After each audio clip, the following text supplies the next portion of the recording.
have Josh to come on stage, please. A round of applause for Josh Tracey. How old are you? Because I know some of you are wondering this. I'm 17.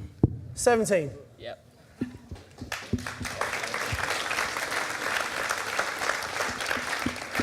And Josh is going to talk to us about a phenomenal option deal he's done. How are you feeling about that, guys? Yeah? And the reason he's doing options, Josh, is because you can't get a mortgage yet. No. No. No. But I think, who'd want to buy when you could do deals like you're about to see? So, Josh, started at a young age, obviously, and you came on our 3-day Mastermind Accelerator, and now helping out on Mastermind Local. Just talk us through this deal. How did you find this property, Josh?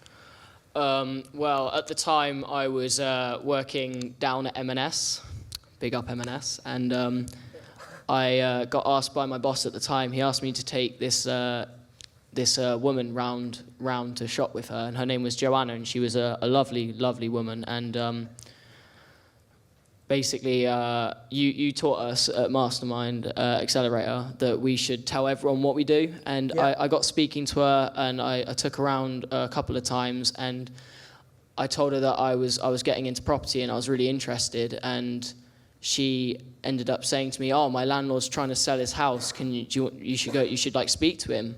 So I went and grabbed some paper. I jotted down his details and stuff, and I called him that night. And turns out I went to view it that week actually, and he was one of the nicest guys going. He was a really nice guy, and I spoke to him. And the house was brilliant though. It was in great condition. They were fully tenanted. Everyone there was happy, and I ended up talking to him about the options. About an option. So what was the problem he had? If he was looking to sell, why was he looking to sell? What was the problem? Well, he was in my eyes, he was the perfect example of a tired landlord. He just wanted to retire. He didn't want the hassle of going back and forth to the house. So he was managing it full time himself? Yeah, he was, yeah. And he just wanted to stop doing that? Yeah, and he wasn't living near it either, so he just wanted to be able to go on a nice holiday, you know. Without tenants calling him and... Yeah, without the stress of having it. So, okay. Yeah. And so I guess people will get to a point where they just don't want to do it anymore, right? And I guess do you know how long he's owned it? Oh, I think it was about 17 years, and right. A lot of the tenants there now have been there for around 10 years or so. Wow. So pretty happy tenants? Yeah, very happy. Okay, great. So he'd owned it a long time, probably had some really good growth, happy to move on, but just didn't want the hassle. So you said, as he's struggling to sell it, you said, well, there's maybe something else we can do. And I suppose you're stepping in and solving the problem now in terms of he can then walk away because you're taking on the management and then buy it in the future. So what was it on for, and then what did you agree to buy it for? It was on for 845,000, but... Okay. Did he look at you thinking, how are you going to buy this house for 845,000? Yeah, I get that quite a lot though. So yeah.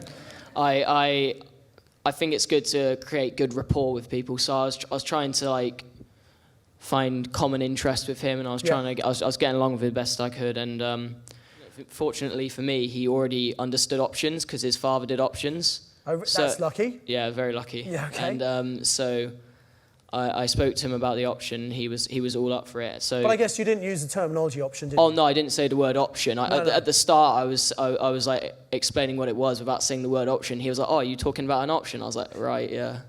So right. It was on for 845, but okay. In order for it to go through, he would want 5,000 up front.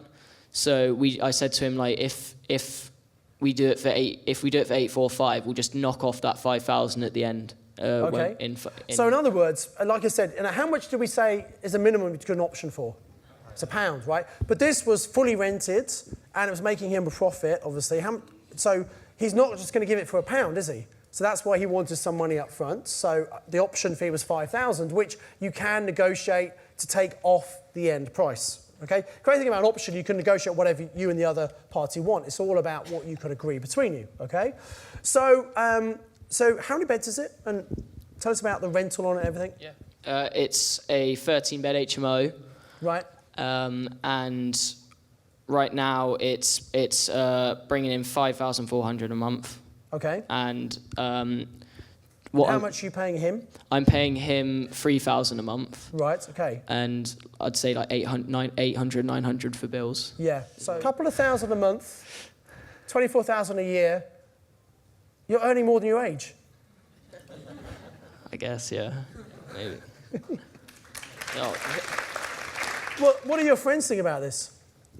Well, I don't speak to many of them about it, but... I'm not surprised. They probably won't believe you for a start. I've just come straight from college, and a couple of my good mates at college, I talked to them about it, and they're really, really interested, and they want to come to PIN and stuff. So, I bet they do.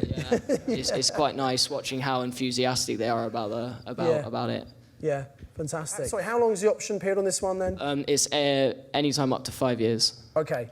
And this isn't your only deal, is it? Well, it's the only one. It's the only one I own at the moment, but I'm going for on another at the moment. But yeah, it's early days. So it's not across the line yet. It's not across the line yet, no. Okay. But this isn't an option. This one I'm doing now. That's is my only option. This is a purchase. Do you think having got this first deal, that by the way you can take people, show round, etc. Do you think that helps give you some credibility with potential investors? A lot of investors and a lot of estate agents take me a lot more seriously now because I've viewed numerous houses. I'm sort of got used to it, so I sort of know how to talk to them and stuff. But at the start, they were sort of like looking at me like, it's a bit young, isn't he? Yeah, so exactly. Where's he getting this money from? Yeah, exactly. So my investors trust me, so that's good enough for me if they trust me. You always demonstrate you know what you're doing, which is good. Yeah, I thought I was so happy when this went through, and I've owned it for around a month, and it's all smooth sailing now. It was a bit of a struggle the first couple of weeks, I'm not gonna lie, but now it's all fine. And I wanted to get this as soon as possible so I could have something with my name on it, so it give me the confidence to strive to do more. Yeah. And you know what, I really take my hat off to you, because not only is this great, but just sitting here and having a chat in front of all these people is pretty incredible as well. And say, picking up the phone and speaking to the agent, did you have some fear around that? This one here, I actually didn't do it through an agent. I did it through Stephen. I did it privately. Okay. Sorry, remind me, how did you find the landlord? Through Joe, sorry, because when I was taking Joe... through the tenant. Yes, yeah, she told me about Stephen and I spoke to him. Yeah. And then went around the property, got along with him great, and then ended up just sitting down at the kitchen table and speaking about the option. So when you called the owner, the first conversation, were you pretty nervous about that? I was absolutely petrified, not even going to lie. Yeah. But actually, isn't it interesting how sometimes we have fear, we're worried about things, but when you actually do it, you said he was a really nice guy, and he happened to know about, what's the chance of that, right? But it happens, doesn't it? Yeah.